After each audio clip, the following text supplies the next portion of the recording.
Ölürəm sevdiğim yazma havada.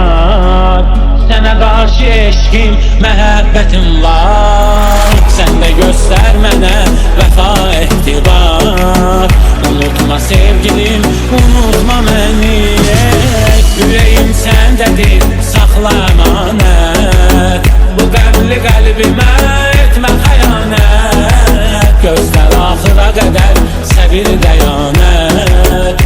Unutma sevgilim, unutma məni. Gəldimə məhbusun, ömrü hədərdir. Mənim kimi məhbus gör nə qədərdir. Bu zindan həyatı gəldi gedərdi. Unutma sevgilim, unutma.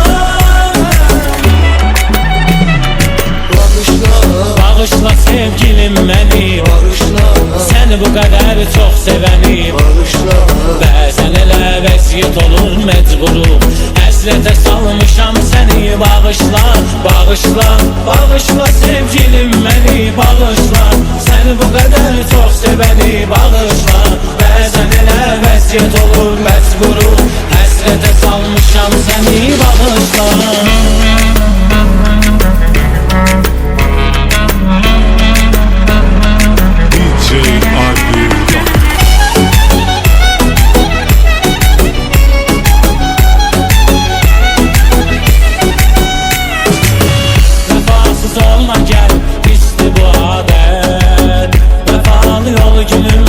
Qəlbim işarət, o ötən günləri hər dəfə yad et.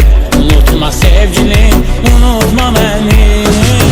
Vəfalı olmasam bizimki tutmaz. Mənim bu göz yaşımı günəş qurutmaz. Bəli könlüm səni heç vaxt unutmaz. Unutma sevgilim, unutma məni. Qəlbimə məhbusun, ömrü hədərdir. Mənim kimi məhbus gör nə qədərdir. Bu zindan həyatı gəldi gedərdi. Unutma sevgilim, unutma.